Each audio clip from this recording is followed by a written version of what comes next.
ہر سال شب قدر یہ مناتے ہیں یا نہیں؟ رمضان کے مہینے میں آخری عشرے میں 5 طاق راتیں ہوتی ہیں، 21، 23، 25، 27 اور 29۔ ان میں یہ لیالی قدر، شبان قدر مناتے ہیں ایک رات، اور بالعموم لوگ 27ویں شب کو لیلۃ القدر مناتے ہیں۔ میں پوچھنا چاہتا ہوں کہ لیلۃ القدر کی فضیلت قرآن کے نزول کی وجہ سے ہے کہ اس رات میں قرآن اترا، تو ہر سال یہ رات منائی جاتی ہے، کیا ہر سال قرآن اترتا ہے؟ یہی جواب ہوگا کہ ہر سال نہیں اترتا، ایک شب قدر میں اترا، لیکن قیامت تک ہر اس رات کو جو اس سال میں وہ رات آتی ہے، ہر سال وہ رات برکت والی، عزت والی اور مرتبے والی ہو گئی۔ لیلۃ القدر خیر من الف شہر، وہ 1000 مہینے سے بہتر ہو گئی۔ تو جب قرآن ایک شب قدر میں اترا مگر ہر سال وہ رات قدر والی ہو گئی، نبی پاک کی ولادت بھی ایک مرتبہ ہوئی مگر جس رات دن میں ہوئی، قیامت تک کے لیے ہر سال وہ دن برکت والا ہو گیا، عزت والا ہو گیا، عظمت والا ہو گیا۔ اور میں نے اپنی اس کتاب میں حوالے پیش کیے ہیں، میں اپنے اگر لائبریری میں ہی بیٹھا ہوں، اگر ضرورت ہو تو میں وہ اصل کتاب نکال کے دکھا سکتا ہوں۔ چنانچہ خود تھانوی صاحب کا ایک حوالہ میں نے اپنی کتاب میں نقل کیا ہے، اس اسلام کی پہلی عید کے صفحہ 23 پر۔ تھانوی صاحب کا ایک چھوٹا سا رسالہ جو ان کی کتابوں سے الگ، کیونکہ ان کی کتابیں تو تھوڑی سی تھیں، اب ان کے جو چاہنے والے یا ماننے والے ان کی کتابوں سے الگ الگ چیپٹر نکال کے وہ مزید کتابیں بنا رہے ہیں۔ ان میں سے ایک رسالہ انہوں نے بنایا جمعہ کے فضائل و احکام، یہ نام ہے۔ اس کے صفحہ 4 پر تھانوی صاحب لکھتے ہیں، امام احمد رضی اللہ عنہ سے منقول ہے کہ انہوں نے فرمایا شب جمعہ کا مرتبہ لیلۃ القدر سے بھی زیادہ ہے۔ جمعرات اور جمعہ کی درمیانی رات، اسلام میں رات پہلے ہے دن بعد میں ہے، لیکن یہ جو انگریزی کیلنڈر ہے، عیسوی کیلنڈر ہے، اس میں رات بعد میں ہوتی ہے۔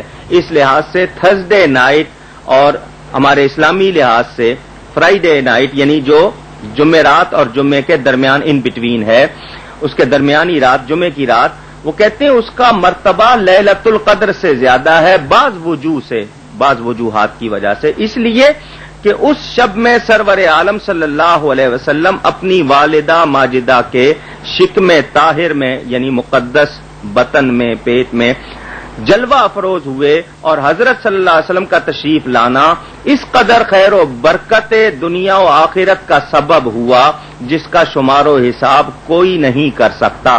تھانوی صاحب نے یہ عبارت کہاں سے لی؟ اشیعۃ اللمعات فارسی مشکات شریف سے۔ تو اب تھانوی صاحب خود لکھ رہے ہیں کہ جمعے کی رات کا درجہ لیلۃ القدر سے بھی زیادہ ہے۔ کیوں؟ اس لیے کہ اس رات میں نبی پاک صلی اللہ علیہ وسلم اپنی والدہ کے مقدس پیٹ میں آئے۔ تو جب اس رات کا درجہ اتنا زیادہ ہے تو جس رات وہ اس دنیا میں تشریف لائے اس کا درجہ کتنا ہوگا؟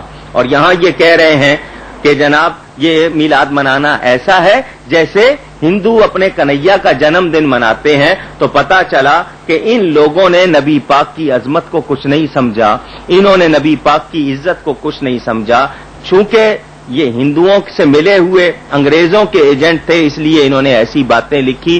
کوئی مسلمان اپنے نبی کے لیے نہ تو ایسی مثال پسند کرے گا نہ یہ الفاظ پسند کرے گا۔ یہ اصل الفاظ آپ کو دکھا دیے، انہوں نے سانگ کنہیا یہ صاف لفظ لکھا ہوا ہے واضح طور پر، کہ جس طرح ہندو کنہیا کا جنم دن مناتے ہیں مسلمان وہ مناتے ہیں، تو ان کا مطلب یہ ہے کہ مسلمان ہندوؤں کی نقل کرتے ہیں۔ ہم ہرگز ایسا نہیں کرتے، ہم اپنے نبی کا میلاد شریف جس طرح مناتے ہیں کوئی بھی دنیا میں اس طرح نہیں مناتا ہوگا، ہم ایمان کے ساتھ مناتے ہیں اور ہمیں مشرکوں سے کوئی تعلق اور نسبت نہیں ہے۔ عبارت 26 حضور اکرم صلی اللہ علیہ وسلم اور دجال دونوں بذات حیات سے متصف ہیں، جو خصوصیت نبی کریم صلی اللہ علیہ وسلم کی ہے وہی دجال کی ہے۔ حوالہ کتاب آب حیات صفحہ 169۔ آب حیات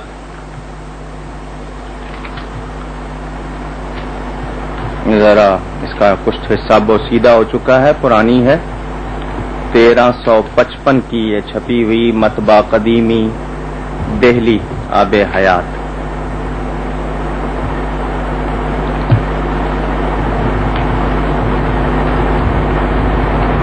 1336 اور 1355 کی چھپی ہوئی آب حیات محمد قاسم صاحب نانوتوی کی کتاب ہے.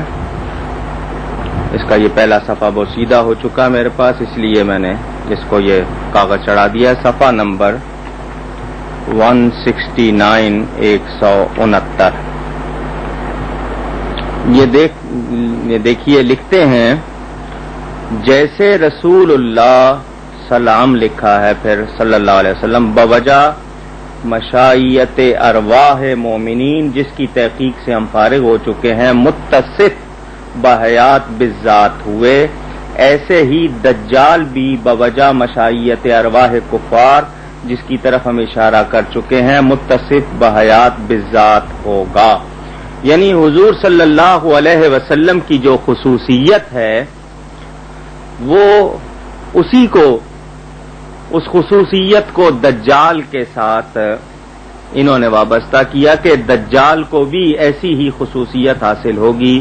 حالانکہ نہیں معلوم کہ ایسے عالم کہلانے والے ایسی بات کیوں لکھ رہے ہیں کہ رسول اللہ صلی اللہ علیہ وسلم کو جو خصوصیت حاصل ہے ویسی ہی خصوصیت دجال کو دی جائے. میری سمجھ سے یہ بالا ہے. اس پر ہمارے علماء نے اس کا بڑا جواب لکھا ہے. جن کو جواب دیکھنا ہو حضرت علامہ سید احمد سعید کاظمی رحمت اللہ تعالی علیہ نے بھی اس کا جواب لکھا ہے. الحق المبین ان کی کتاب ہے، اس میں اس کو دیکھ لیا جائے. یہ میں نے اصل کتاب کا حوالہ دکھا دیا. صاف طور پہ لکھا ہے دجال بھی بوجہ مشائیت ارواح کفار جس کی طرف ہم اشارہ متصف بحیات بالذات ہوگا. یعنی جو خصوصیت نبی پاک کی ہے وہی خصوصیت دجال کی بھی بتائی گئی ہے. اصل کتاب کا حوالہ پیش ہے. جی نمبر 27 رسول کے چاہنے سے کچھ نہیں ہوتا. حوالہ کتاب تقویۃ الایمان صفحہ 56. یہ تقویۃ الایمان وہی کتاب ہے اور میں بڑے افسوس سے اتنی بات کہوں گا کہ اس کتاب کو دنیا بھر میں تقسیم کیا جا رہا ہے. اس میں 70 کے قریب کفریہ عبارتیں ہیں. بلکہ اب تو میں نے خود اپنی آنکھوں سے بھی یہ منظر دیکھا کہ حاجیوں کو مکہ مکرمہ میں اور مدینہ منورہ میں بھی یہ کتاب مفت تقسیم کی جا رہی ہے. ابھی اس کے کچھ حوالے اس سے پہلے سن چکے اور اب یہ حوالہ یہ لکھتے ہیں کہ رسول کے چاہنے سے کچھ نہیں ہوتا. یہ صاف لفظ لکھا ہوا ہے صفحہ نمبر 56 پہ. یہ دیکھ لیں کہ رسول کے چاہنے سے کچھ نہیں ہوتا. اندازہ کیجئے حضور صلی اللہ علیہ وسلم اللہ کی مخلوق میں جو درجہ رکھتے ہیں، اللہ تعالی اپنے حبیب کا کس قدر خیال رکھتا ہے. یہاں یہ لوگ یہ صاف کہہ رہے ہیں کہ رسول کے چاہنے سے کچھ نہیں ہوتا. یعنی حضور صلی اللہ علیہ وسلم اگر اللہ سے چاہیں تو کچھ نہ ہو، یہ بات